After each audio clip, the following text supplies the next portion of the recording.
What's up everybody? In this video today we're gonna go over the third round pick from last year, Jordan Harris. Before we start this video, I just want to say a quick thank you to all the new followers on Twitter. I had a ton of new followers today, it was crazy. So I decided to put this little video together after work to say thank you to everyone. Hope you enjoy. Okay, so before we watch the footage, let's take a quick look at his profile.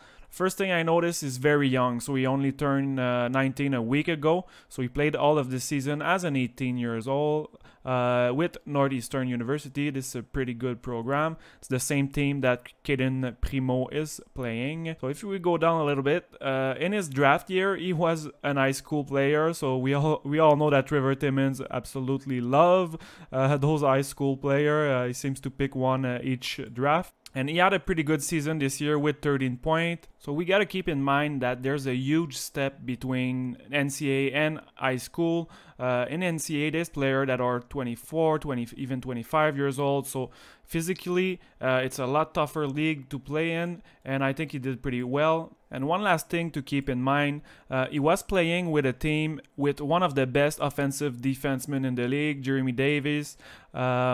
This guy was playing every power play. He was like a fourth forward always on the offense.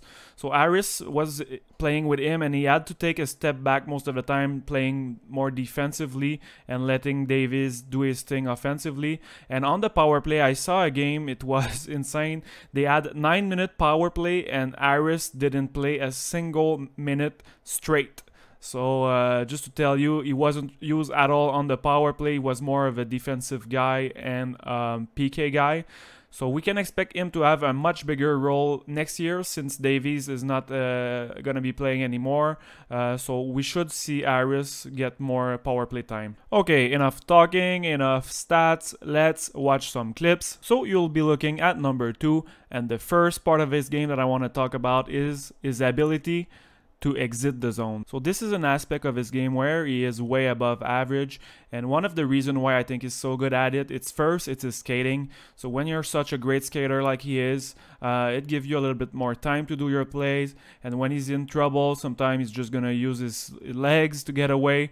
So this is one of the reasons why he's better than everyone at this aspect. And the second reason why I think he's good, I would say it's his calmness. So he's very poised. He's someone that even if he's getting pressured, he's always going to take the right decision and he's not going to force anything. Even though they wanted to, their bodies wouldn't let him do it. Meanwhile, they found it early second period and again here in the third. Approaching the 6-minute mark, time played in the fifth. Now it's Jordan Harris starting up the ice. Harris getting it out. He's never doing anything really flashy. He's just an 18 years old playing like a veteran already and always doing the right play. He never makes any mistake. He almost plays close to perfect hockey. Decision-wise, he always takes the best decision. One other thing I've noticed is that he's someone that plays really well with his other defensemen. So he's gonna use them all game long, doing over, giving them passing lane, helping them sometime defensively. So all in all, I think he's someone that's gonna make his other defensemen look much better than they are. I've seen that happen occasionally.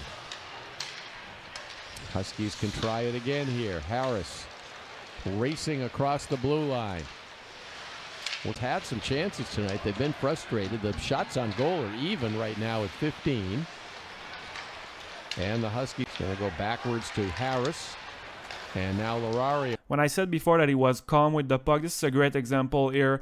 The puck is not flat on the ice, it's fumbling a little bit. And he took his time and made a great pass. This is not an easy play at all. He has some ability offensively and is comfortable doing saucer pass pretty often. And same thing goes to the defense. And tonight so far, at least in the first 7 minutes, so I've noticed a lot more of a zone. For a tip in front. Now Harris, gifted freshman.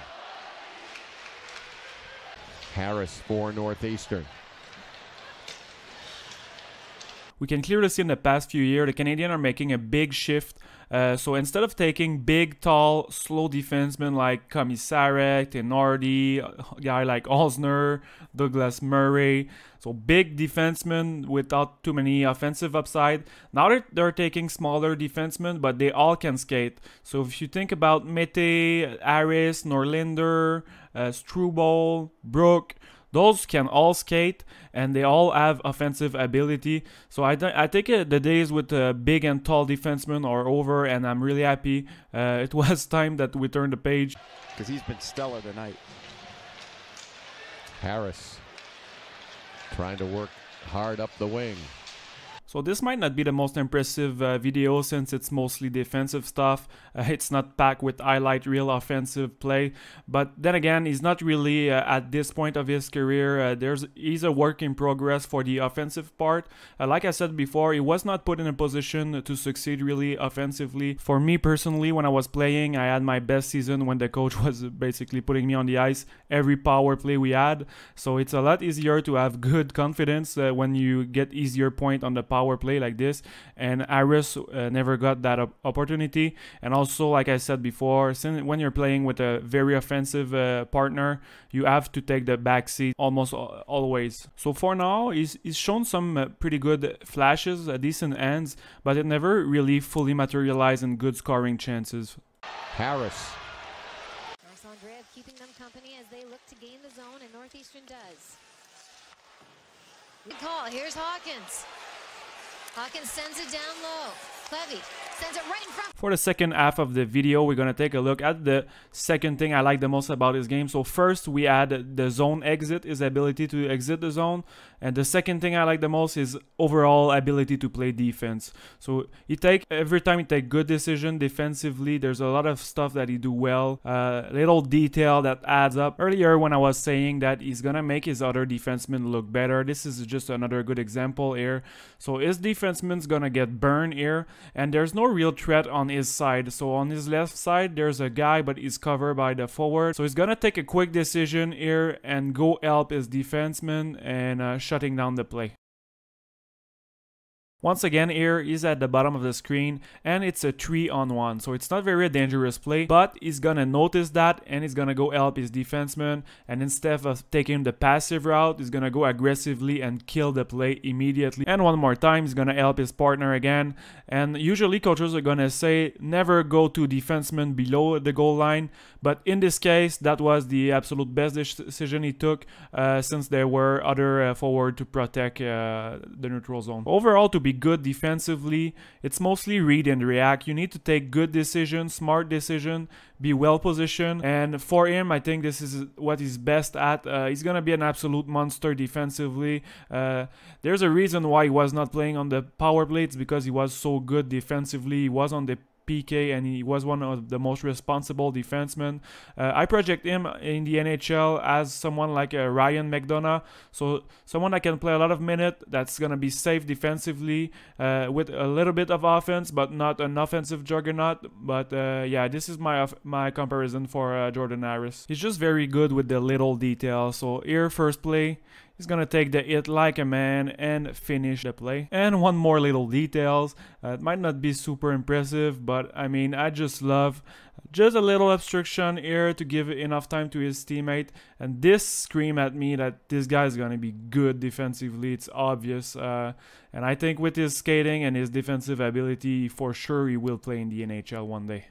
This is gonna be it for this video, and hopefully after watching this, Habs fans are gonna be a little bit higher on Harris, because I think he's better than people think. I'm really crossing my finger that he makes the World Junior Team USA this winter. This will be good experience for him and good exposure too. And for my next video, I'm working on Joel Teasdale and Raphaël Harvey-Pinard.